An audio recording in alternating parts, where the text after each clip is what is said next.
this panel has the sort of open title of Old Detroit, New Detroit, which can mean anything we want it to be.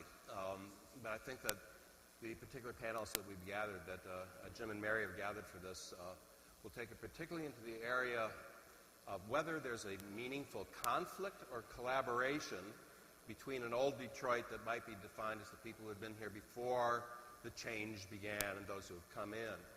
Those of us on the panel, I think, represent a variety of different experiences related to that. I grew up in Detroit. I'm very, very, very old Detroit. I graduated from Cass Tech in 1965. Cass Tech. Tech in the house. Yes.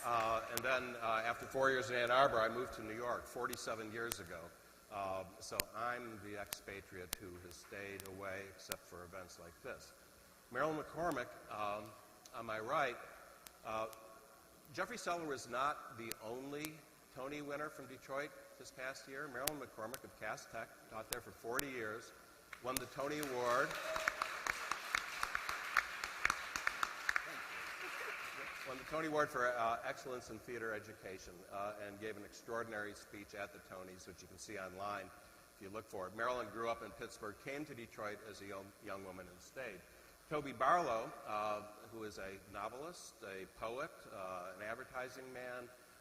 Somebody called him Detroit's best candidate for intergalactic ambassador.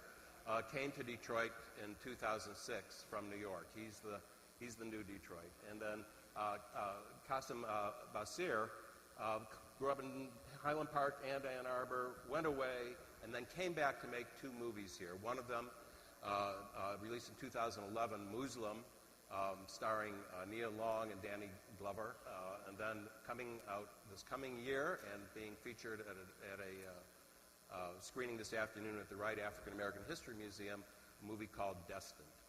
I'm going to start with you, Qasam, because you've got a project Destined, and you can tell us a little bit about how that's connecting to Old Detroit and New Detroit. First of all, thank you for the wonderful introduction. It's great to be up here with these incredible guests. So I made a movie called Destined, which is, we shot here in Detroit about a year and a half ago, and it deals with basically our choices. So it's reflected in parallel reality. So there's a kid who gets arrested, and the same kid gets away. And we cut to him as an adult, where in one world he's become a drug dealer, the other one an architect. And so we go back and forth the whole movie, showing his choices and how they shape his destiny. The film has been on the festival circuit since June. We premiered in LA, and then we've been to festivals, multiple festivals. We've won a few awards, which is great.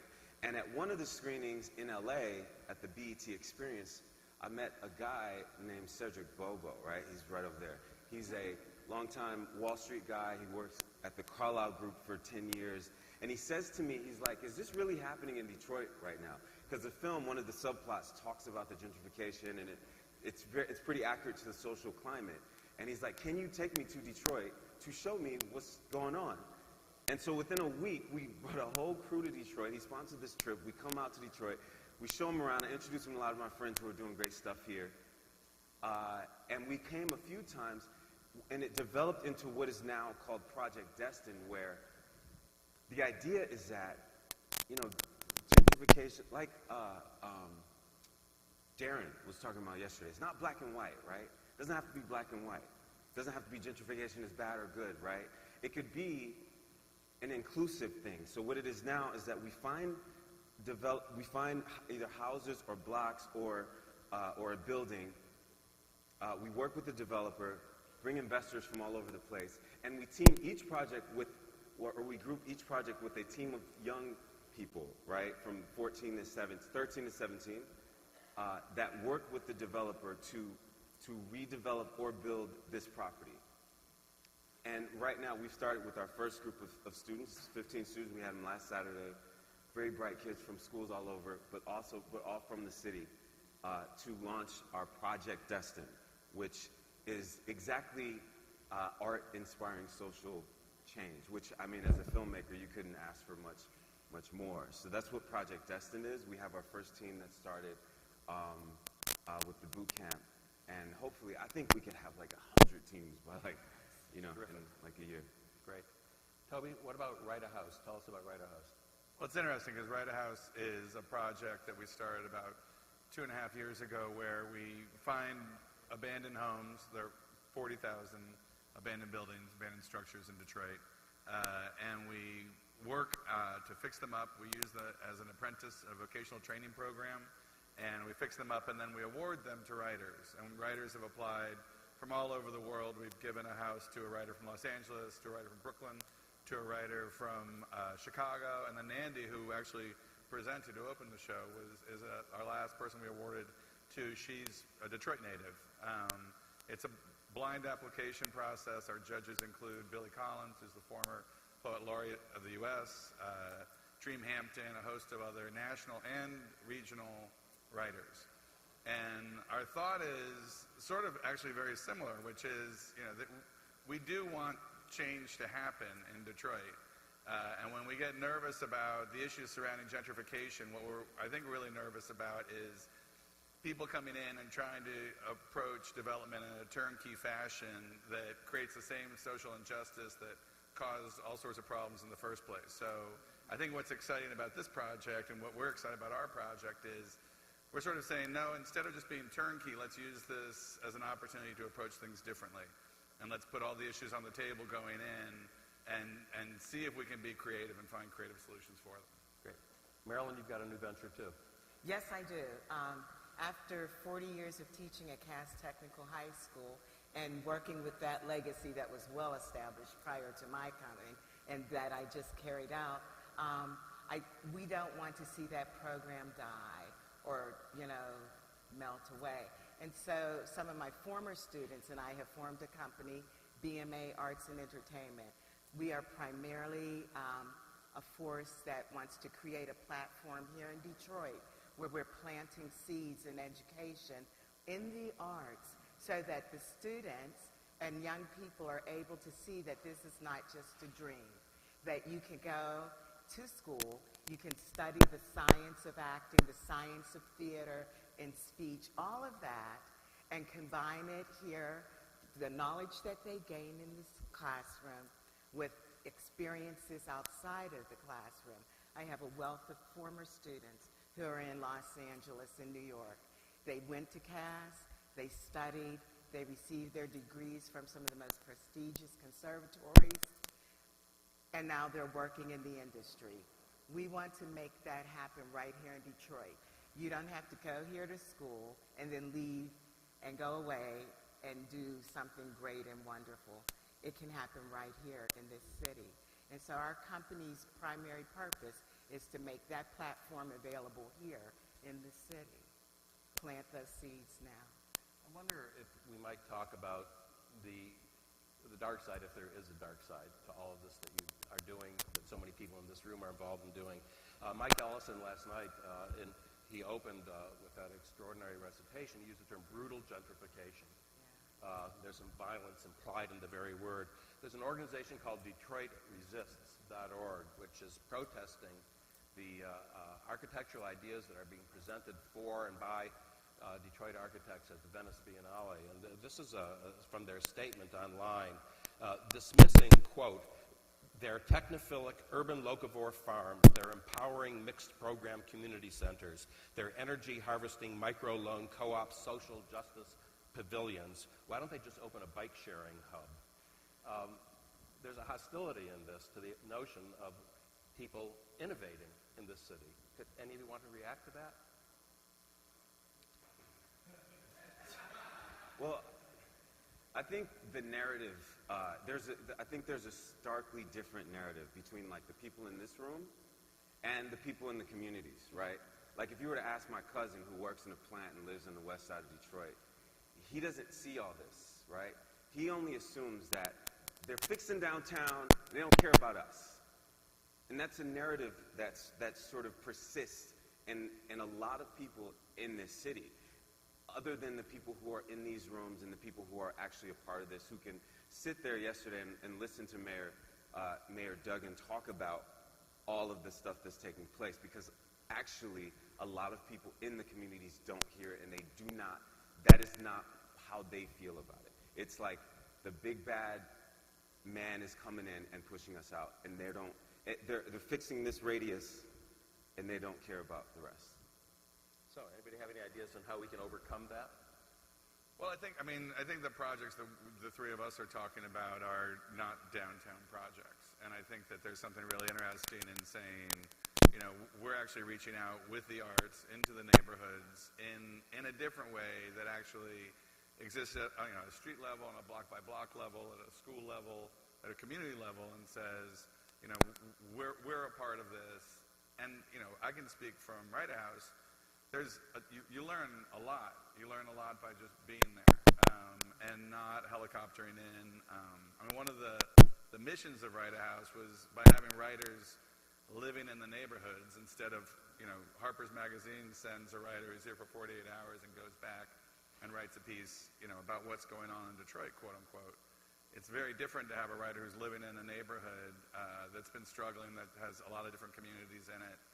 That story is going to, I think, shed a truer light on what the issues are. And until you understand the issues, you actually can't come up with good solutions. Okay. So what can be done? Can anything be done on a larger scale to address this dichotomy? Moving a writer into a house in a neighborhood, it's a terrific effort. Somebody like you, Qasam, talking to people in the neighborhoods, to the fellow you mentioned, is it your brother, you said, or your cousin? How do you expand this understanding so that if there is an existing hostility, that it can be obliterated, or can't it? I actually wouldn't know how to answer that specifically. I feel like every one of us has our own way of doing, of outreach, of contributing. Like everyone in this room, I imagine, is trying to do something for this city. That's why we're here. So I don't know what the big answer is. All I know is that, I made a movie that we shot here, and it talks about Detroit. And hopefully that movie opens all over the world, and millions of people see it, right? So, then there's more interest in understanding. It's similar to how Cedric saw the movie and wanted to come here. Hopefully there's more of that happens. I think that's a really key part of it, which is, a lot of times I hear people say, people are talking about gentrification, that's really not an issue, we're just going to keep doing our thing. And what I always think is that there's a problem there where you're not actually pausing, including those people in the conversation. Lauren Hood wrote a great piece earlier this week about gentrification, which it was incredibly positive, and she managed to break down the issues in a way where you could actually engage with each part of it. So when it's not sort of label-based, and when you are telling a deeper story, I think it begins to open up the possibility of empathy and, ways to move forward together. I think it's important that we just plant these seeds of affirmative existence. When kids are coming into the classroom, when they're on the stage, providing opportunities in all kinds of situations where they are faced with more yeses than there are nos, and making sure that they know that when they make this turn or this kind of decision, whether it be living downtown or living with their parents, on the west side or whatever, yes, and you can move here, yes, and you can do that. Just encouraging and just creating, again, opportunities of that affirm that this is a good thing, that through the arts and these kinds of projects and the way that we simply exist, gentrification does not have to be bad or good. It simply is. Because in our community, it is bad. If you were to go anywhere and talk to anyone like me that's from here, for the most part, it's that word means bad, right? Because it means, frankly put, that the white people are moving in and pushing us out. And so that's the narrative. And in order to change the narrative, and I think it's a wonderful opportunity here in Detroit. I don't know another city that this is happening in, or has happened in the last 50 years, or that it will happen again in another 50, right? So right now, when it is happening, we have this opportunity to actually change that narrative, So what we're talking about now is like, how do we do that? I don't know. Maybe having, the presentation the mayor gave yesterday. If we were at Cass Tech yesterday, invite 100 students to watch that too, right? Like, invite them here. We got all this spit. Like, why aren't they here now? Why aren't people from these neighborhoods, like specifically neighborhood leaders in this room right now, saying, like, listening to this? They need to see this too, because I didn't know this either. I live in Los Angeles now. I would, part of me was like, oh man, it's happening. I'm hearing from my family. It's not necessarily, but being here this week, I'm like, well, damn, this is really happening. This is actually great, But if we only know about it, it really doesn't move the needle, because to change a narrative, it's not an easy thing,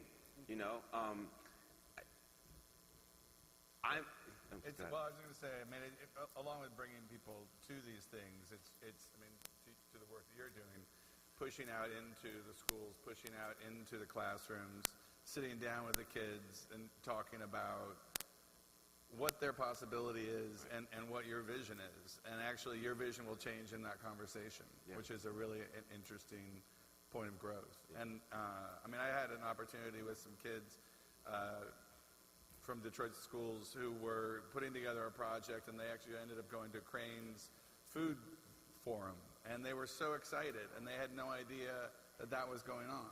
So it was, just as you're saying, it was an opportunity to pulling them out of the classroom, seeing this kind of energy, and it's infectious for them, and then they see the possibility of their own inclusion. The kids, because when we had this past Saturday, when we had our first boot camp, we had 7 professionals on a panel, from architecture to development to blending. We talked to them about credit. We talked to them, and it was a 6-hour session. And they had no idea. And then some of their parents came and sat in, like, well, I need to know this too. Can I be involved in Project Destin? But like, before I think they left that room, just like, oh, I can be a part of this, because you don't feel like you can be a part of it until someone like says to you, actually, you don't have to say like, screw this, I'm against it. How can I get involved? How can I be a part of it? And that outreach, I think, is important to figure out this week with us. Like, okay, how do we get to these people that have this story? Marilyn, did you see from your students at Cass Tech, say, over the last 10 years, as Detroit went into its deepest trough and began to come out of it, and this sudden ferment of change and of people coming in from elsewhere, and the racial issue, your students are largely African American at Cass. Do you see a change in their attitudes, an awareness of this, a concern about it, excitement? There's a definite awareness. There's not a sense of concern. There's a sense of opportunity. Most of the students over these past 10 years, our program at Cass has really grown, and those students are aware that change is coming, that it is inevitable, and they want to be a part of it. Concern, no. Aware, yes. And eager to be a part of it.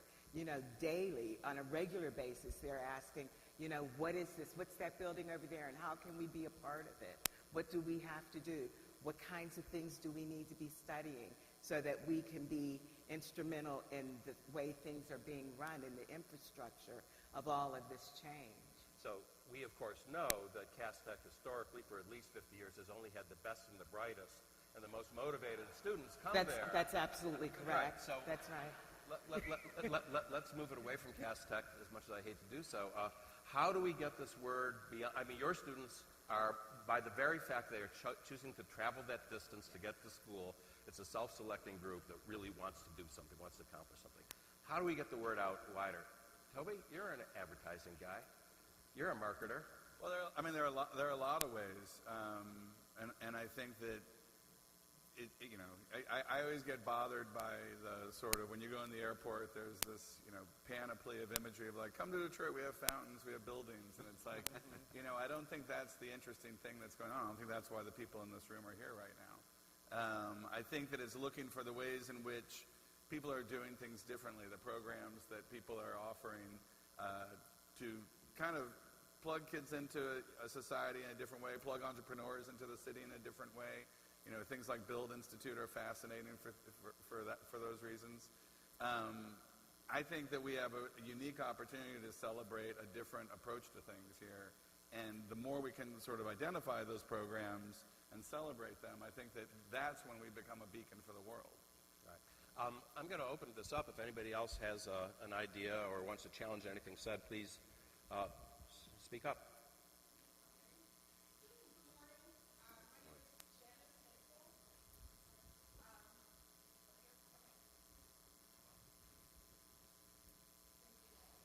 Good morning.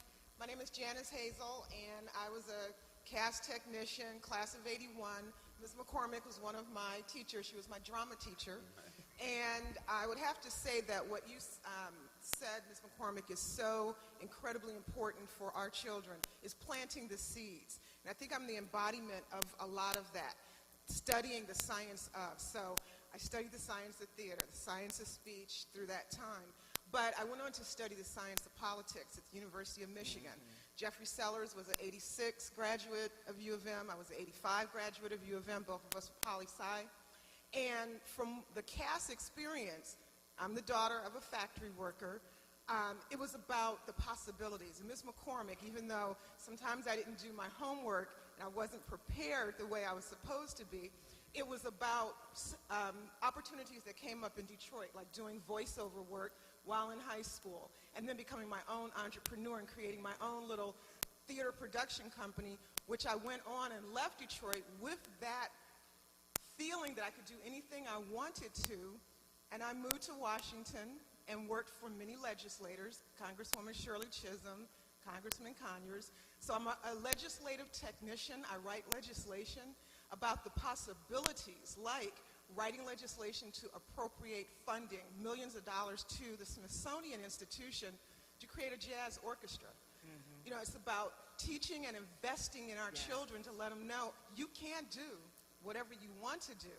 And then my whole creative side, because I'm actually an elected legislator myself, but I go back to my roots, and I thank you, Ms. McCormick, because you can see me on Netflix, House of Cards, playing a legislator. So it all goes back to the Performing Arts Department, but that whole you can do whatever you want to do, planting the seeds of possibility. Thank you. Somebody else in the audience? Hi there. Thank you. Is this working? Okay, there it is. So I, kind of to your point, in planting the seeds and creating opportunities. Everybody talks about going to college, but I just met a young girl upstairs who's doing leather goods, doing her own thing, and went to King High School. Then she graduated from college here in Michigan, and she said, I just wish I had been exposed to my real things that I love earlier on. She wouldn't have gone to college, or she'd gone to CCS. She would have done something to do with the arts. And I think being able to go into the communities, there's a project that we're working on where it's about, bringing craft manufacturing and really showcasing what can be done here so that we're creating new industries. But we go into the high schools and middle schools, those same people who have the knowledge about how to make things, and really bring it back to the communities. And, but early, as much as possible. What is your organization called?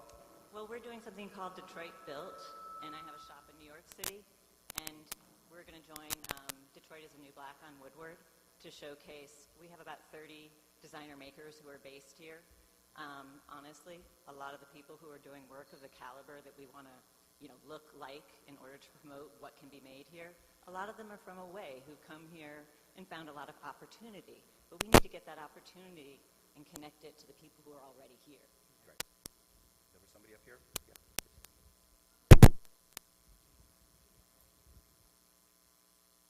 Okay, I'm going to address everybody out here because if every one of us went out today and talked to 10 people about what went on in here today or the last couple days, and I've had some conversation just in the last couple days. I parked my car over in Brush Park the other day, pulled my bike out of the trunk, was going to take a ride, and there was a lady who had been working at the Tiger Stadium, and we ended up talking for about a half hour, and everything she said was they. They want to move us out.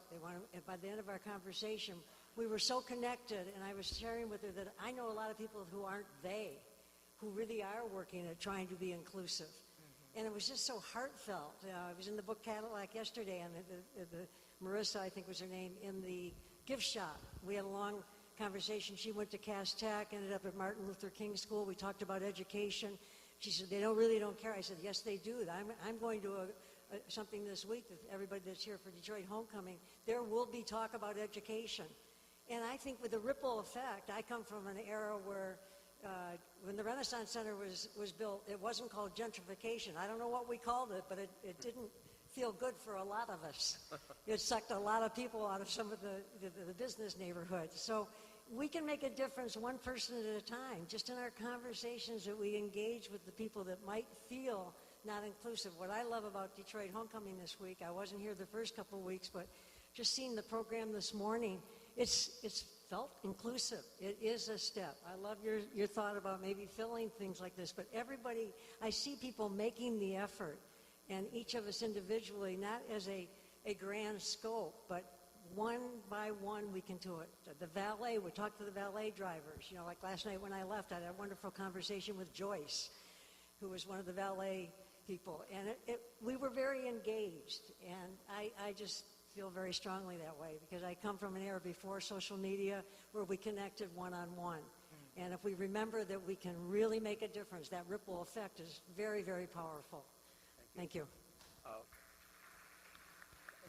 Before I take the next question, the comment from the floor, Qasam, let me ask you, how do you think that your cousin and his friends, his community, would react if they were sitting in chairs as an audience for this conversation? I think they would love this.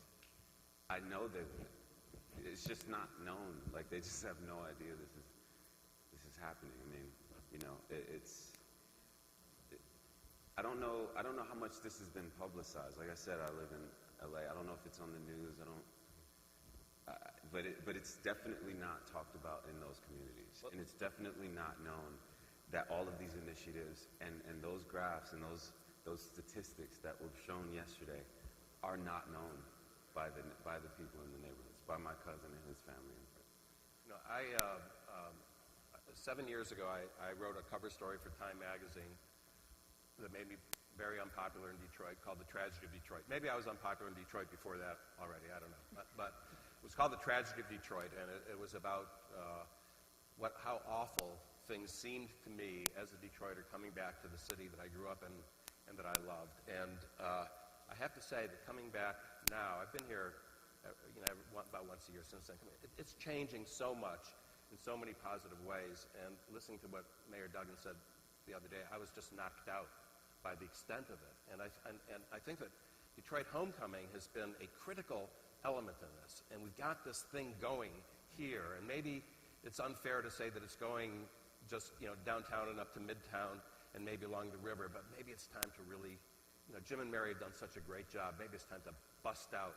We've done great things here. Let's make it more citywide. It would really be something that could be done. Another comment from the floor? Questions. 2 more questions. Actually, this is more of a comment than a question. I've lived in Detroit since 1999. I've lived in Green Acres, which is a great little neighborhood, since 2002. And one thing, I came from Saginaw, I came from Eastern Michigan, and I've married a lifelong Detroiter. And one piece of advice I would like to give to anyone that's coming into the city, listen to the residents that live here. Get to know them, talk to them, learn the unwritten rules that are the city. For example, if you walk by a stranger, it's an unwritten rule to nod and say hello. Learn these rules. Don't come here to change it. Come on in and be part of it. That's all. Thank you. And there was last one. Oh, yes. My name is Kathleen Colin, and I want to say I'm Qasim's cousin because I sneak up in here, and I live here, and he's 100. How you doing, cuz? Hello. He's 100% right. Because, and trust me, I love this. I love the whole effort. One of my friends is a homecoming individual, but when I look at this, I'm like, listen, I pay taxes here. I believe in everything you're talking about. How come you don't do exactly what Qasim says? And like I said, I'm his cousin. I'm about to let the mic go because I sneak up in here.